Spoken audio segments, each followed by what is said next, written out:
are listening to The Witcher, Chaos on the Pontar, a Let's Play podcast by Elsewhere and Beyond, run using The Witcher TRPG by R.Talsorian Games. Welcome back, everybody. So, we're here for another episode, continuing on from last time when the group... you ran into some personal struggles there. A little bit of conflict on that small island just off the shore of the Oxenfurt settlement. You took the rowboat back, and that is when, Oda, you decided to split off from the party and go back to the boat. Bad idea, but I did. Yeah. The rest of you went on to the Three Little Bells. Oda, you know exactly where the barge is, and you continue there with all haste. Walking up, maybe with your hood up to keep a low profile. And you stride towards the barge. You hear Barksley barking away as you get closer. Fluffy wondering what the hell is going on. All right, I'm coming. Calm down. Oda? He says as he looks over and he sees you coming up the gangplank, up onto the barge itself. You're back already? Where are the others? They decided to rest at the inn tonight, but I'd rather spend my time here. You see Santa poke her head out of the cabin, the light flickering inside. She has some glasses on, and simple glasses. I think we've seen them in The Witcher 3, actually. They're just like simple circular lenses, and they cross over on the nose. Scholars wear them at times. And she just pulls them off her nose, and she's got this book pursed between her fingers. Is everything okay, Oda? What is going on? Nothing's going on. I don't sleep well in cities, I'm sure you understand. I understand. I've been sleeping all day, so come and join me in the cabin. Come on. I've got a bottle of something nice in here as well. Fluffy continues playing ball out on the deck with Barksley. And you head on in to the captain's cabin with her. She pushes open a chair for you. Go on, take a seat. You do like whiskey, right? Anything will do. She pours a shot glass and slides it across to you. How are you getting on? If you found what we're looking for? Not quite. Apparently it isn't as simple as the doctor still being alive and kicking for us to take what we need. She pauses, and she doesn't pour herself a shot. She just glugs from the bottle, hearing that. It's proving to be a lot more complicated.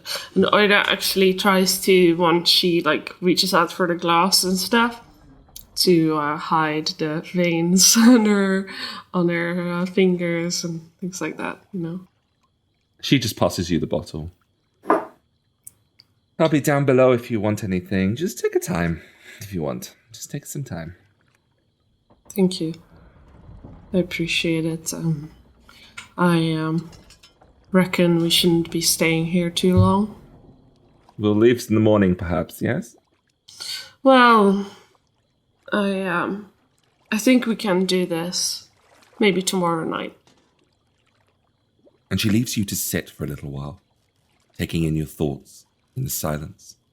And eventually you start to hear what sounds to be a light pattering of gentle rain against the window of the cabin. I take the bottle and move outside to the deck before the rain gets too bad to still enjoy it and just, yeah. Meanwhile, walking back towards the inn with the rest of you. Likely Arthwin leading ahead, I imagine. Bargain, you're with them. Gorm. And you hear the hustle and bustle of people inside the inn. It's not a really busy night, but the people are definitely staying warm there. And eventually you come to the doors yourself, and just opening that door, the waft of warmth hits your face, and the smell of rich ale and stale whiskey and spirits sort of hits you. A lot of clamminess and humidity. Arthwin would like to step through the door and find a table in a corner somewhere. Okay, well, as you enter, even for the busy night, you hear that the volume drops somewhat as many faces turn to look at the Witcher amongst you. Gossiping begins, murmuring, and eventually, Arthwin, you see a table on the far off corner, a circular table near a booth. As the three of you make your way over that way, many people in the crowd begin to part and make way for you, judging eyes and gazes as you pass. Gorm follows after, and he kind of waddles up to the table, and he has to suck in his belly a little bit so he can squeeze himself into a good seat. He just sits opposite the Witcher. Vargin is going to also sit down at the same table. Allow this old man to join you for a drink or two. You're no old man, no. Angry, not old. I can be both. Why are you so mad? She has been dabbling in things she wouldn't have if I had been around when she was younger. Dabble bad? He looks around her room. This is not the room to say that. Well, she did dark magic. I'm not going to say that out loud in public. There's probably about 20 or 30 patrons in the Three Little Bells tonight, by the way, along with 2 staff and a barman. I'm just saddened and disappointed in myself. I couldn't be there to guide her down the proper path. And it hurts to realize it in the way I saw it. It's okay. And Gorm kind of reaches over and pats his arm gently with a little clawed hands. Oda very nice. Oda helped Gorm before. Oda very good. I would actually like to know how you came to know her. You, as painful as it is, you know her better than I do. Gorm don't know Oda much, but Gorm was in trouble when Gorm come to human place. And Oda was, she helped Gorm, because no one liked Gorm, but Oda liked Gorm. So Gorm liked Oda. I see. I would like to learn more about it in detail. She makes necklace for Gorm. Very lucky necklace. Did you? May I have a look? No, Gorm gave it to Oda again, so she gets luck. My friends, can I get you all a drink? Says this beautiful blonde-haired woman as she comes over. Very young, probably no more than about 17 or 18 years old. Ale for all of us. Ale for all of you? Okay, that'd be 14 crowns then. And she heads off, and she heads off to the bar, starts to pour ale. He will then count out the coin himself and sort of like put it off to the side to indicate that he's paying for this round. Where Earthwind comes from, do you pay that much for a single? So, why Oda do bad thing? Why you think bad? I cannot say it where we are. But there are many reasons for why she should not do what she's doing. Maybe you do what Oda do. See, it's not bad. I cannot envision myself doing what she has done. In 1,000 lifetimes, I would not do it. Oh, that is many lifetime. Why not? It is far too vile for the world and the spirit to do what she has done. Oda not wild. What witch man think? And he kind of gestures to Arthwin across the table. So Arthwin has sort of not really been listening to the conversation. He's just sort of been staring ahead. He's done most of his ruminations in places like this, and the sound of the people milling about and drinking and laughing helps him zone out and focus, and that's exactly what he's been doing. So he sort of snaps his head towards Gorm and goes, Tell you the truth, I'm not really sure how to answer that. What about this moment?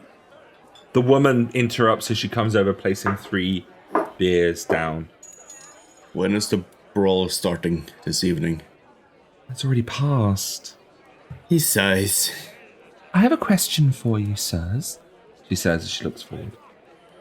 A couple of the locals saw you sailing out on a rowboat over to the island. Said there was something queer going on.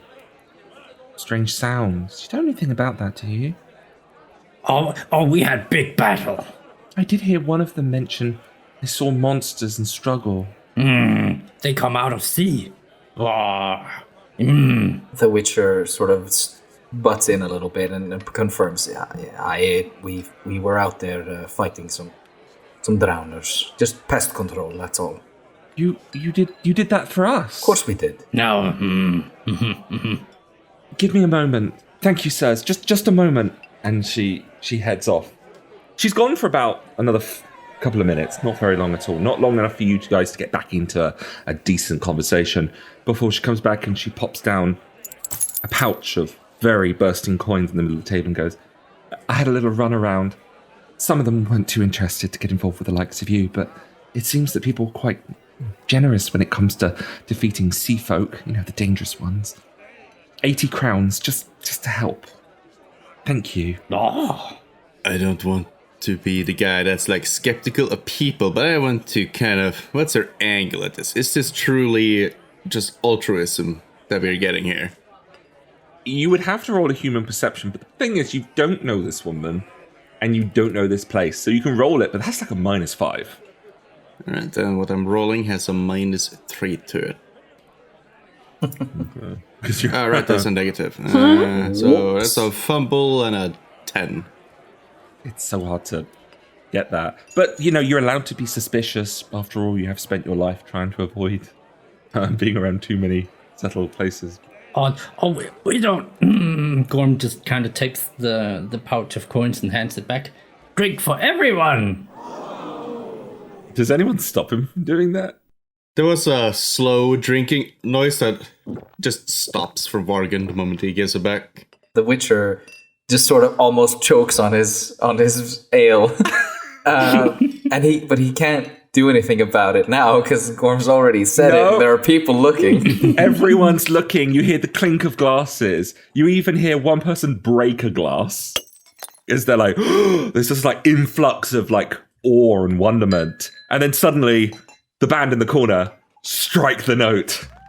And everyone starts just cheering. It's drink for everyone! And that kind of more hustle and bustle of an early evening is completely reinvigorated by 80 crowns worth of alcohol coming out in barrels. And I nearly said boxes, but people aren't actually this gross to put wine in boxes yet in this era. So, lots of canisters come out, lots of big jugs of spirit as well. And people just start drinking! You do find out that you had actually missed the brawl. It was earlier in the afternoon, in the evening.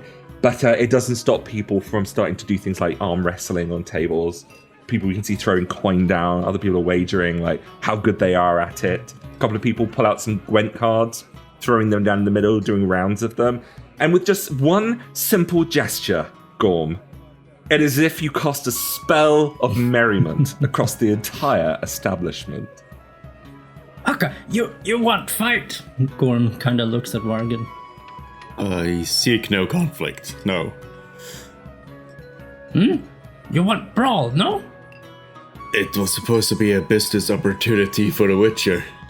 At that, Arthwin also leans down to Gorm and in sort of a hushed whisper he goes, Gorm, we don't need you to take any more initiative at least when it comes to brawls. No, Gorm, great fighter. He kind of opens his mouth and taps his teeth. Secret weapon. Hey, you! Says one of these figures from across the bar as he sees the three of you lumbering over with each other. You! And he points in the direction of the table in such a way where, and the way you three are huddled, it's difficult to tell who he's pointing at. Yeah, you! Gorm? Vargan leads off to the side to see if he's trying to point after him. This guy comes up to the table and he means business. He's pulling up his sleeves over his forearms, up over his biceps as he charges forward towards the table. And he goes, You! Yeah! The little one, the furry Gorm! Arthwin's still not sure if he's being referred to as, because he's quite a furry.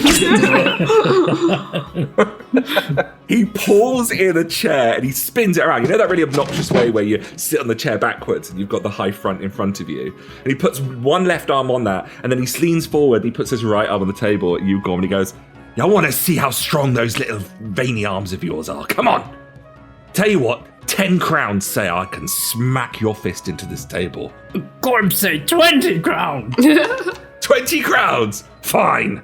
Fine. This big guy just slumps down on the table in front of this tiny furred werebub. This man has a shaved head. He's wearing a loose and dirty tank top. He's got mariner's tattoos down his big arms of an anchor, a shark, and a boat. He means business. Now, we're about to do a tavern game. Now, out of interest, if you want to take part and play with these games yourself in your own games, you can find them over on our website, elsewhereandbeyond.com. We have a full range of these tavern games fit for download in the homebrew section. But just so that you know, you will need to roll 2 consecutive successes with the physique check in order to win. All right? Gorm puts up his little furry clawed hands. It's a little bit hard because his elbow, his arm is not so long, but it helps a little. Maybe it'll give him an advantage, who knows? Right, I want you to mark off 5 points of stamina. I've done the same. All right, first up, 19 from me. Oh, no problem. Oh, a critical success with a 32. You just watch the strain in this man's eye. It hasn't begun to really take off yet, but you do see this big burly man's arm is moving away from the direction he would like it. Gorm wincing his little eyes, gripping his teeth together as you push. What? No! And he's gonna lean back in and he's gonna try it again. He rolls a 24 this time. You gotta pop 2 luck into this one. 22. He pushes your hands back into the middle again. No. And you see you see like Gorm's little shoulders shaking. The whole table begins to rattle, and you can mark off the stamina as well. So there's 10 stamina in total. We're gonna do another one. Oh, my stamina's gonna go fast. Yeah. He rolls a 21 this time. Jesus Christ. He's a strong man. He's a very strong man. It's so big. 16. He manages to slam your hand down into the table, and he crushes your little hand into the table, and he takes 20 crowns from you. You're a very strong man. How so strong you get? That's what I thought. Little runt. He just stands up. He takes your coin. Bye! And he walks away. That little runt had you on the run for a while there. He turns back to look at you, Arthwin. He looks at the 20 crowns. Oh, Crow Mother, why? Morgan's gonna get up from the table. I'm like, Yes, you do which now? He does big boom. Double this. And he shows the 20 crowns. Oh, yes, go and pay. 40 that I can push you into the ground, Witcher. Right, so right before Gorm blurts out that he's gonna pay for it, the Witcher reaches for his coin purse, which has a single coin in it. Oh no! about to say that it's too rich for my blood, but yeah, go and pay. So Gorm throws out another 20. So do you put your 1 coin towards it, Arthwin? Sure. 39 from Gorm, 1 from Elthwin. That's 40. He pulls out, he does a little rummage around with the lads. That's a lot of coin to have. That's like 2 weeks' pay for some people. You're starting to get quite a crowd around this small table now. People are like leering in over the top of the divides of this area, and they're watching. And some people are up on the stairs as well, just peering through the rails. And he gets into position. So you can go ahead and mark off 5 points of stamina and make me a physique check. And if you want to use any luck, do so. Oh. Let's see. I'll put a single point of luck in there. Okay. He fails the first one. The score is under a 10. It fumbles. And your one is 21. Already, you can see that this man is too full of himself. He is already exhausted from the previous arm wrestle, and he's probably not got much in him for this. He was hoping for a quick defeat, or a quick victory. And your arm, the moment you lock hands, you suddenly see this vein rise on Arthwin's bicep, and now you've seen him flex for the first time. You've never actually seen this man pump up that arm until now, and like Vargan, you just see sheer power instantly push this poor sailor's or this shipwright's hand right to the far right, and it's about 2 inches off the table before it's about to be slammed down. No. As you want to go ahead and roll another one, mark off another 5 points of stamina. I roll an 18. Ooh. No! You roll a 17 as it pushes in the middle. He's starting to look really tired. As he goes to make one last attempt. 17. Come on. Ooh. 21. He hasn't the stamina to go on, Arthwin. It doesn't even matter if it was a consecutive roll after the other, because he goes to reach in to push harder. I can't. No, I can't. His arm just slams into the table in the opposite direction, and you win. Everyone in the crowd cheers and hoots for you. Woo. And Gorm kind of stands on his chair and starts patting hands, kind of like cheering for you, and getting the crowd going. And you make yourselves 40 crowns. Marvelous display there, Arthwin. Arthwin is too busy standing on the table, roaring in glory. Actually, how much do you weigh? I haven't figured that out. Can you go ahead and make me an athletics check, please? Oh no, you're gonna ruin it. You are literally man and muscle. Like there's not much more. Oh great. Okay. Here we go. You've also had a drink. Oh, you're fine. You get up on the table, it wobbles, but you're there cheering and kind of giving everyone your victory. The glory of the moment has erased the negative feelings of the evening a little bit. And he's had a drink and he's roaring. I didn't quite hear you, Vargan. You continue like merriment until eventually some women come into the inn from the Rosebud. A couple of lovely ladies. They come over and sit on your knee, Arthwin. Well, aren't you the champion? Gorm immediately tenses up. Yeah, and I would like you to go ahead and roll me a resist coercion check. It's gonna get laid. No, but be careful. You have not succeeded in resisting the coercion of some seduction. Do you think this evening might end up with waking up the next morning with your clothes scattered around a room somewhere, wondering how you got to that moment? Or would you rather it doesn't go that way and I'll just penalize you against some social roles tomorrow? No, I'll let Arthwin have his moment. Okay, so we'll address that in a later on. But for the rest of that evening, that's happening. And what about you, Vargan? If some of the women come over to you and sit next to you, is there anybody that's, do you think Vargan's in the kind of mindset to even want to speak to anyone right now? Nah, like he's drinking, he's enjoying himself, and if people walk up, he'll just like politely decline any nightly company. No. Gorm is gonna like tap his arm like, oh, too dangerous for Gorm. But you take woman, okay, and ask about old man died. I don't think I will. Yeah. No. No. Gorm pay is fine. No. You take and ask about old.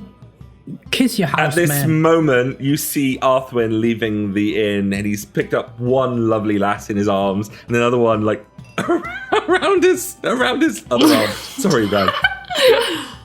No, I was gonna say that Arthwin had left 78 crowns. 78 crowns as he for Gorm and taken to himself. And then you head out of the inn, and okay. I will say at this point, have you all been drinking more? Like, be honest. If more ales were put in front of you, would you have drunk them? Gorm would have had a Absolutely. couple more. Yeah. If there's drinking competitions, he would indulge more. If not, he'll just be very tempered. Yeah, tempered in his consumption. He knows his tolerance. There's a couple of dwarves that come up to you actually. Oh, lad, I saw Skeleton there from afar away. Come on, come join us. We're drinking some proper spirits. They kind of roar out to you as they call you over, Vargan. Gorm at this point is getting crowd surfed. You just watch him moving across the bar, just like upside down as he's being lifted across. And they're like, he's just as furry underneath. The word spirits doesn't cause any flashbacks. We got strong spirits. I've had plenty of spirits tonight. You see some dwarves, and one of them's looking a little bit sad because someone didn't turn up to dance with him. But you see a couple of dwarves around the table going, all right, it's the strong stuff, the really strong stuff. We've got a whole bottle of it in the middle. Right, you get that side, we get this side. We keep going. The last one standing is the victor. Oh, I think, what are we going to wager on it? How about this? I'm throwing 10 crowns in. Whatever you want to throw in. Whoever's last standing pulls the lot. All right? Very well. He throws in 10 crowns. Another one throws in 15. Another throws some more. And then how many would you throw in? If you throw in any at all? I'm not a schmuck, so I'm not going to do it low. So I'll pitch in 15. 15. In total, there's 55 crowns in the middle of the table now. And I'm going to go ahead, and the way this game's going to work is I'm going to roll checks for everyone at the table. There's 4 people in total, including yourself. All participants drink together and roll endurance against a DC 10. A participant loses by failing this check twice during the game. The first failure causes intoxication, and the second causes nausea and subsequent loss. So the way I'm going to do it is I've got it covered my side. We're going to roll endurance versus your endurance. And each time I fail one or fail 2, someone's going to fall out. All right. It could be you. It could be them. I've basically got 3 lives. You've only got 1. So if you have luck, now might be the time. Yeah. Okay. All right. Let's do this.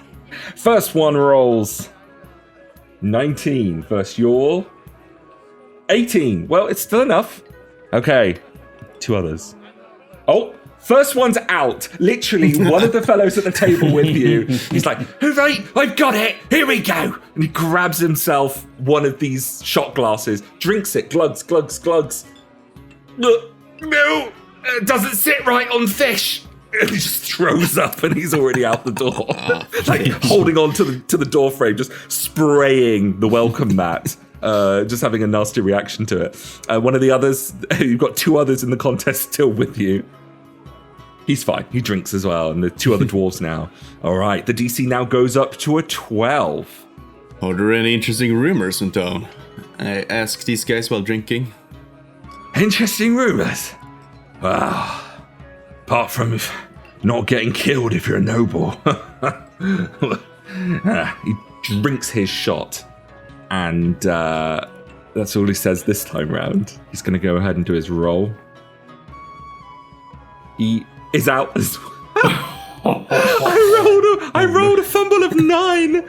I rolled a 1. He just snorts the alcohol through his nose as this guy leaves, and he just splatters onto the table.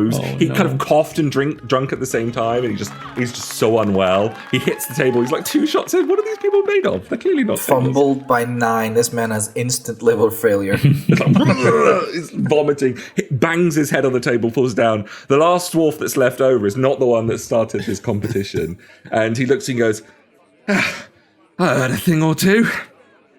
As he starts to pour out your last alcohol now, and his, he's really made you a big shot of drink. He says, the sailors have been saying there's a bloody shadow moving along the rooftops. I just don't want to be out at night time. Better in here drinking. All right, you ready? 3, 2, 1. He knocks it back. I'm going to spend 2 luck. Crit with a 25. The DC is 14 right now. 16. You're more than enough. And I will say everything's starting to get a little bit light and phasey now. You've had quite a lot of booze between you all. You're halfway down this bottle, and you feel just everything just, getting a little bit more loose, should we say. He goes and pours another one. And he prepares it, and he goes in to drink. He just pours yours, and he's knocking this one back as well. The DC is now 16. I just fumbled again. He goes to drink the booze. He lifts up his glass. He rests the bottom of the shot glass on his lip. He slowly starts to pour back a little bit. Ugh. For a dwarf, he's out like a light. The glass fumbles from his chin and he falls off the chair, thunking to the side. And you find yourself the only one sat at this table now. One dwarf on the floor, another one unconscious to the side, and another one throwing up outside on the flower beds. And you see this beautiful collection of 55 crowns in the middle of the table. Yoink. Leans forward, scoop it in. It's important to drink in moderation. Then he gets up and he visibly staggers and sways. You are now, by the way, considered intoxicated. Oh, all right? oh yeah, for sure. The dwarf on the floor that's rubbing his head goes, it's great to drink with you. Well earned. Oh, jeez. Yeah, we should do it again sometime. I can't, the light's too bright.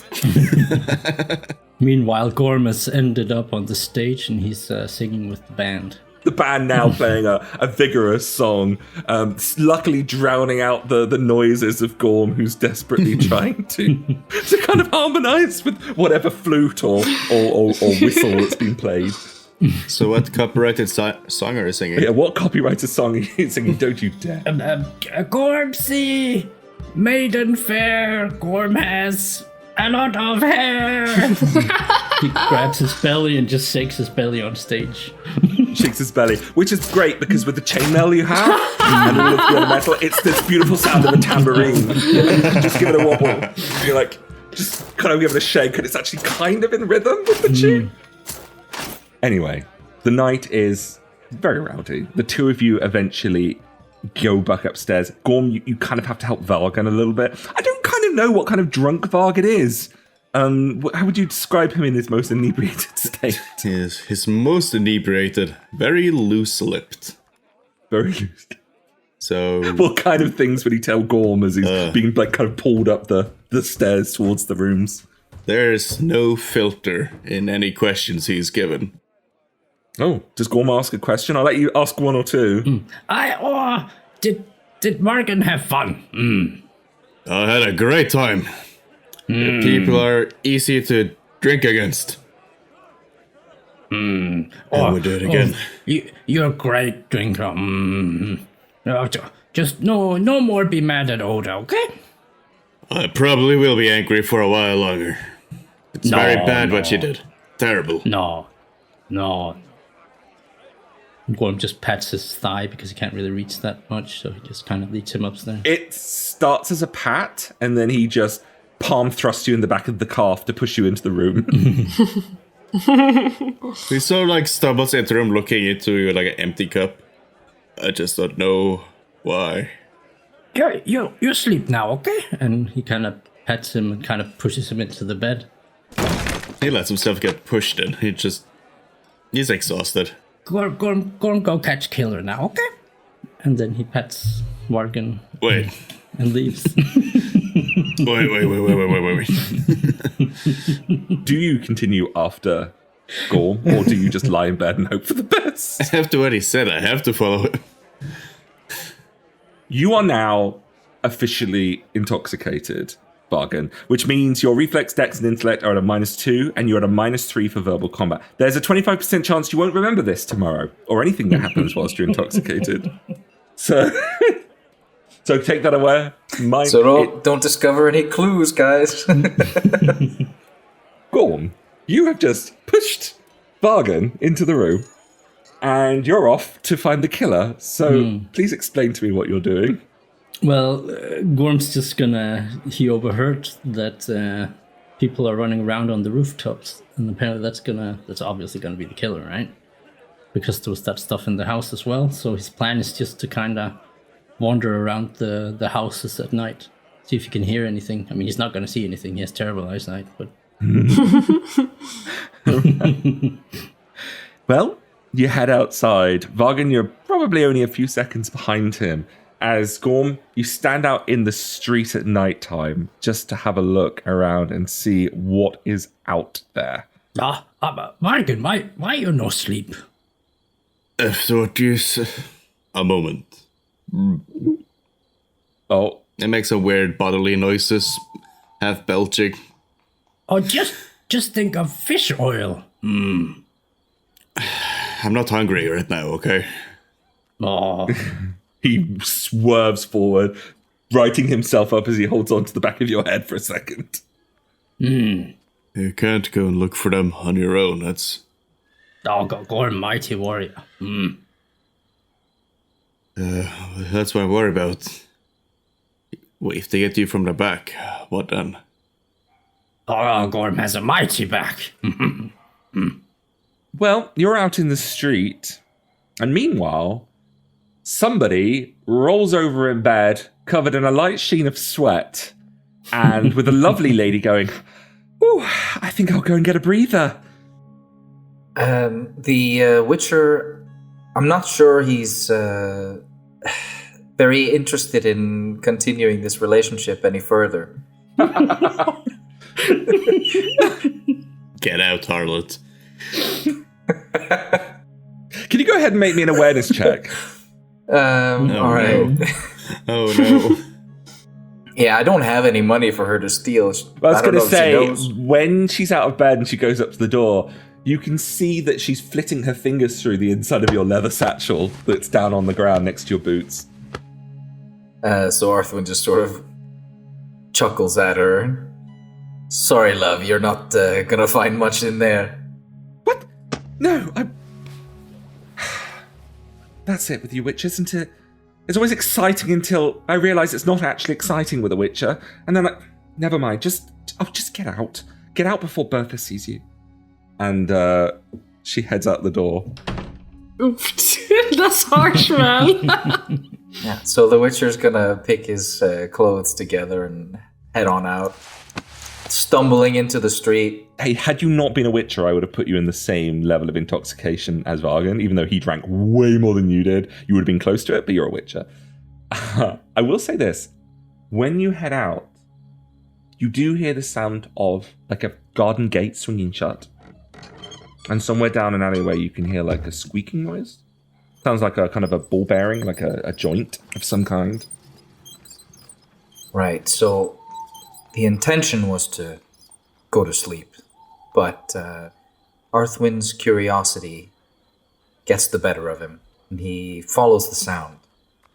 You can go ahead and make a new awareness check for me because you're outdoors now. 17, not bad. You do follow it for a little while. You keep going, following it, turning a corner. Meanwhile, Oda, you've been out on the deck for a little while. Sansa came out a few times just to see if you're doing all right. And then she went back in. She actually brought you some hot stew at one point for you to eat out on the deck. Fluffy kept you company for a while, but it doesn't take him long to be fast asleep lying in Buxley's fur. No. Just kind of flopped over it inside in the captain's cabin. And only a moment or two more and you probably would be turning away to go back into the cabin. And then you see an odd sight coming down the outer edge of the docks. There's a figure, cloaked, pulling along behind them a rickshaw, a gardener's barrow, a heaped bundle in the back of it. This hooded figure stops often to look around, making sure the coast is clear.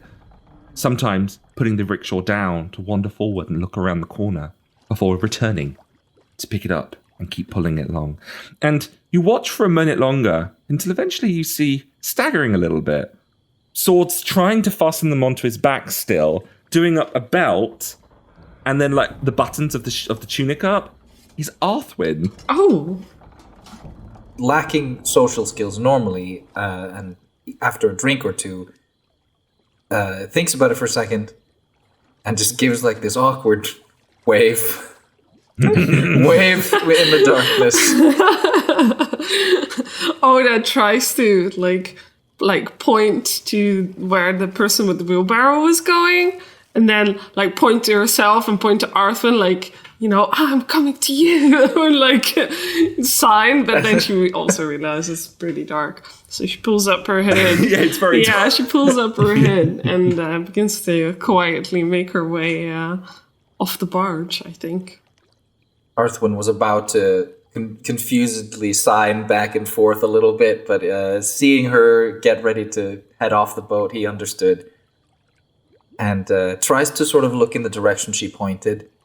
All of you, the two wandering around aimlessly outside the inn, because I'm sorry, that's what you two are doing. You're looking in flower pots, you're staring at rooftops, you're looking, like the Gorm and Vargan, you're putting your hands over your eyes and looking into windows of people's buildings and houses. Some of them fully lit and inside their living rooms, and you're just peering in from the darkness out.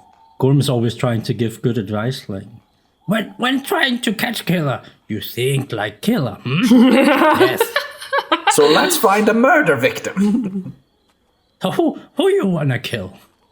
You two, Oda and Arthwin, all of you hear this almighty scream off in the distance. This harrowing, blood-chilling scream, followed by an ear-piercing and reverberating howl of a roar. That could be anything. Must have been the wind. Are me and Arthwin already together at the same place? Well, it wouldn't be long until you're running up behind Arthwin. Arthwin, she I would say she gives you a scare, but you're a witcher. I'm afraid nothing really scares you. So don't even have to make courage checks. checks. About 5 meters behind you. So you would have heard her coming, and Gorm kind of forms a little plan. He looks at Vargan and says, "That could be Oda."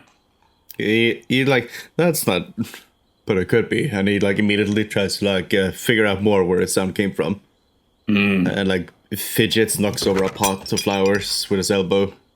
Well, it doesn't take you long to be you two stumbling around, blind leading the blind, because Arthwin comes striding out to the street and he's looking quite alerted, quite aware, and Oda is stood right behind him with her cloak up, her hood up, sorry. Look. Arthwin is still with the hooker lady. He's saving Oda. Come. And Gorm grabs Vargan by the arm and just tries to pull him along. Many things I want to say. He starts by being dragged along. He just lets him get pulled along. But he's visibly relieved upon seeing Oda. Or her general silhouette. Arthwin, as he runs, goes for his silver sword. Okay. You draw out your silver sword and Oda stays right behind you. The two of you charge into an alleyway, going in the direction of the scream, before eventually the other two are stumbling their way behind you, catching up with you. And that's when you begin to start to feel that familiar rumbling of your medallion. The rickshaw, that barrow-like wagon that the figure was holding behind them, has been thrown on its side. What appears to be like a rolled-up carpet is like away from the barrow on its side. The cloaked figure is lying down next to it, with a dark pool of some kind of liquid pouring out underneath. I would like to ask, what does it smell of? Just the scene. Just what do I smell? You can smell wet animal. You can smell... Sorry. Sewers. It smells like waste and mess. Gorm just immediately draws his shield and mace and just charges in. Gorm, save you! You slip on the blood and you go rolling to the side, Gorm, having drunk so much already, as you tumble into a barrel and land on your backside. And you look forward at the side of the face, which is now lying down, this hooded figure, only partially revealed to you in the angle you landed at. And you see, staring at you, mouth wide in horror, open eyes, Madame Bertha. Ah! And Gorm kind of lays there. He's kind of in shock and just like screaming. Oh no! Arthwin gestures to Oda to check on the corpse as he runs further into the scene to investigate if he can discover who or what did this. I rush into the scene, yes, over to the lady's side, and considering it's dark, I don't quite see that she's dead, so to make sure, I'm gonna check for her pulse first. You already pull down the hood, and you yank at that wig, as the older woman is, and you see it's Bertha straight away. The makeup smeared, tears down the face, mouth wide open, neck broken, slashed across the chest, eviscerated across the midsection, as bits of her are spilling out into the pool in the middle. I look over to the wheelbarrow. She was the one with the wheelbarrow, right? She is in the full body cloak. Okay, yeah. Okay. You look over to the wheelbarrow? Yeah, absolutely. Like, what there was she? is a carpet there with a body rolled up inside it. Oh. Gorm gets on his feet and runs up to Arthwin and like points upwards like, "Get on roof!" It's interesting that Gorm would say that because Arthwin is peering up. He's looking up. You see something move against the dark of the night. Now, we are in time in this setting with only a few lanterns and lamps and a bit of ambient light down on the street level. It's very, very dark. And only by the absence of stars can you truly see a shape where something is up on the roof, because you can't see the starlight in that area. And something moves, and you hear the sound of slates and tiles snapping and breaking and falling. And Gorm, meanwhile, rolls out the carpet. The body of a young man falls out, and in the faded moonlight, you see bruises on the face, complete lack of moisture in the body, beaten up, and the neck snapped. Is that the guy from earlier that got chased out of the brothel? Yes, it is. Looks like it's a very angry owner. I look over my shoulder and see Vargin. I mean, it's clear he's intoxicated, right? Like, his body language, his face tries to be very stern, stoic, but his body language is very visibly... He needs to lean on anything that's more solid than he is. Ugh. And Oda just squints her eyes at him, and like there's a moment of like kind of like bitterness, but then she starts rummaging around in her pouches until she finds a vial, pulls it out. She stands up quickly, like moves towards him, but she's not making eye contact. And she just like takes his hand and puts the vial in his hand. Just drink this, please. What is it? Doesn't matter. She just rolls her eyes. He tries to like grab her chin with the hand with the vial to force eye contact. Unless she, Resists. Yeah. No, I don't resist.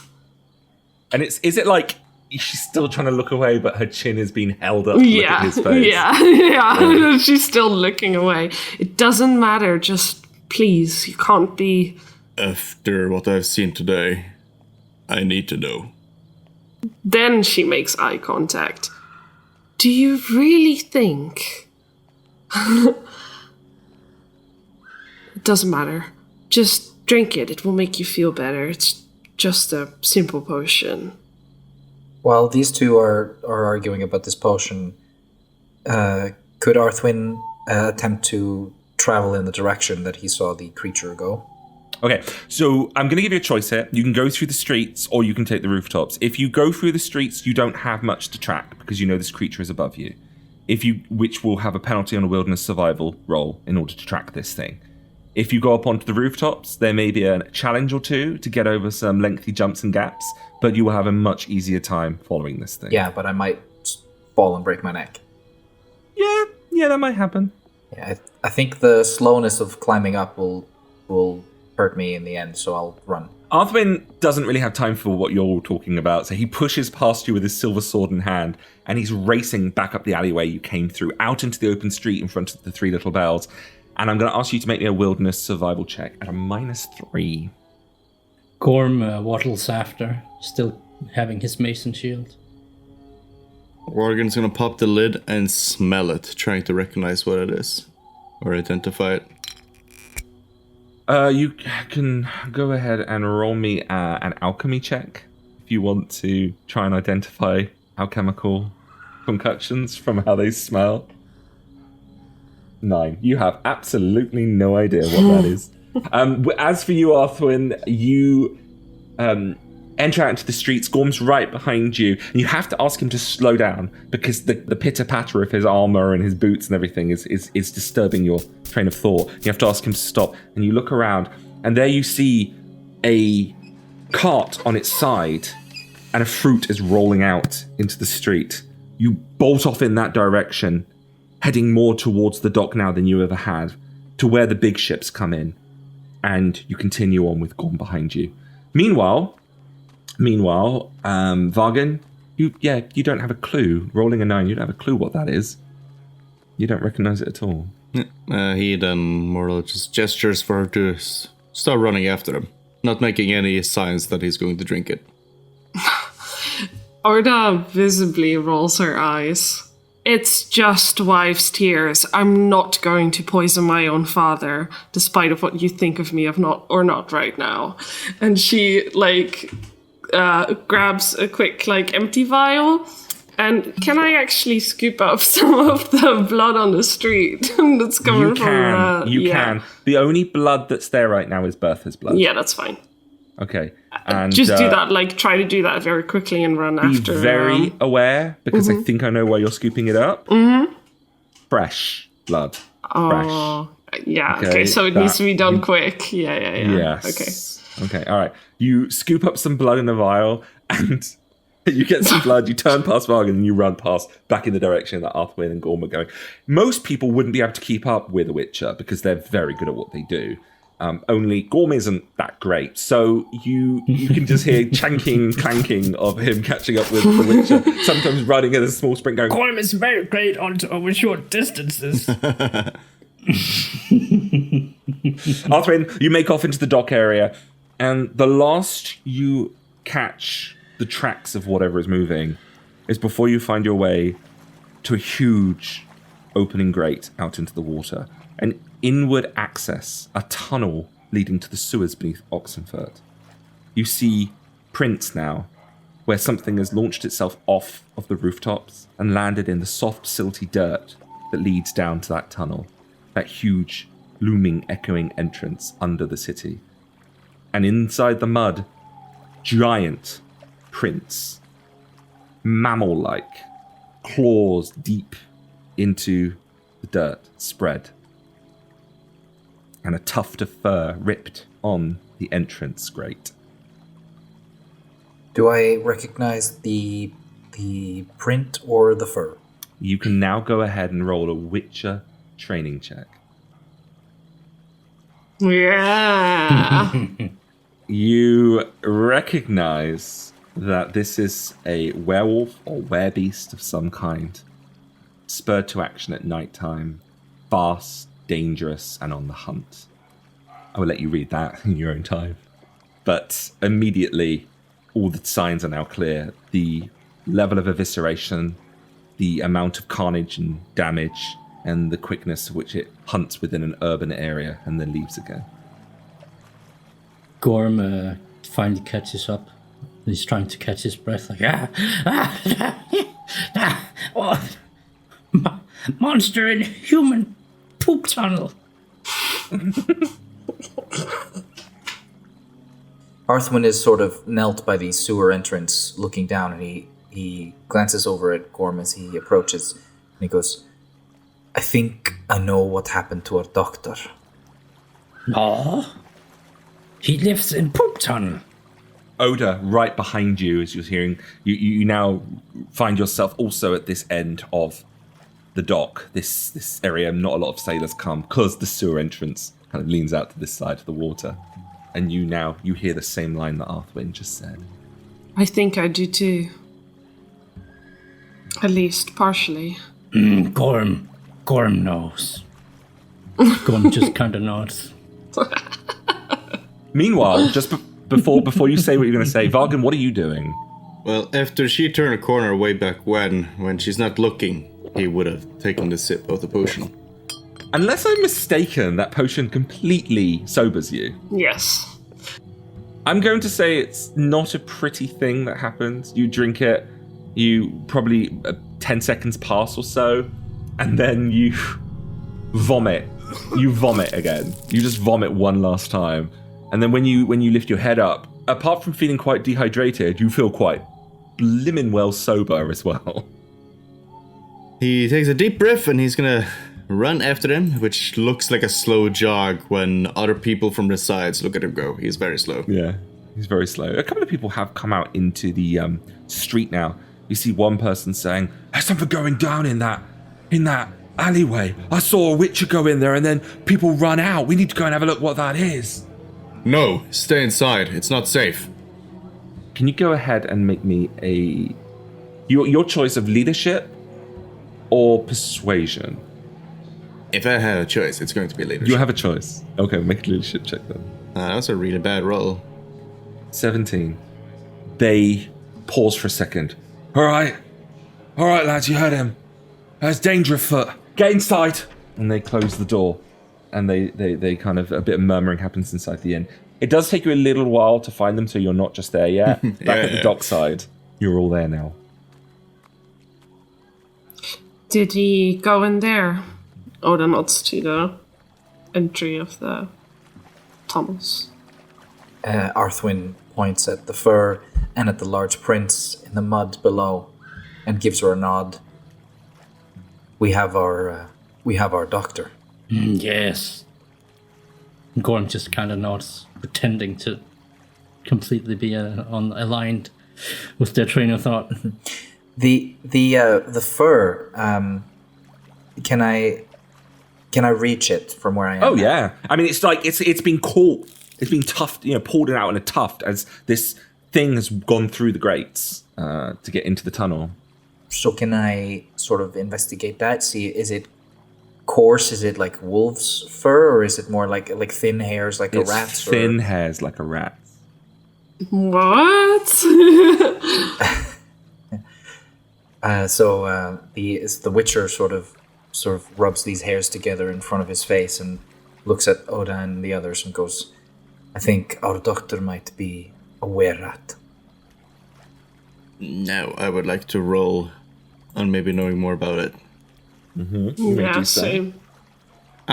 You, I'm afraid, fumble. That could be anything. As you go to, you could be, you haven't dealt with were-rats before. And, a bit more sobering vomit comes out. Oh, that's it. Now you're really clear as a whistle. Only Gorm has heard a little bit of were-rats before. And he probably heard it on a battlefield once or in another mercenary camp. And what you know, Gorm, is that were-rats are a little more different than werewolves. In the sense of werewolves are very much like viscerating you, bleeding you, making sure that you go pale as a corpse before they tear you up, if you survive that long. Were-rats poison you to death. Yeah, they're just as strong, they're just as agile and limber and move around quickly, but rather than bleeding you, you will be poisoned. Oh no, very dangerous in poop tunnel now. Gorm not were-rat, Gorm were-bob. Were-rat bad. Are they dangerous? Oh, very dangerous. Or that looks at Arthwin then. So Arthwin doesn't need to add anything to that. He's just like what he said. Very dangerous. Do you need to prepare? Arthwin nodding profusely behind Gorm as he answers. They bite and you get sick, and then you die.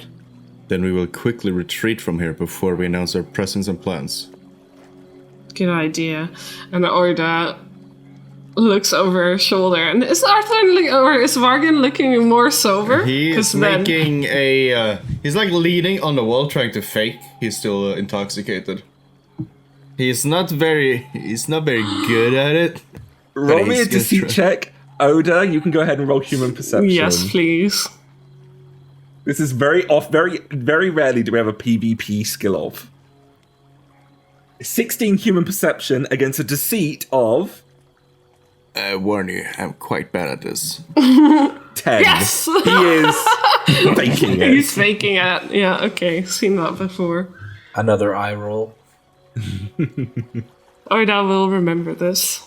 A message appears on your screen. A message appears in the corner. He has his reasons. So, what are you guys doing then? You know that Arthwin is right, or Vargan's right. If you stay there much longer, you are just wafting human scent to a hunter. Vargan is more or less let's continue forward as if we missed it.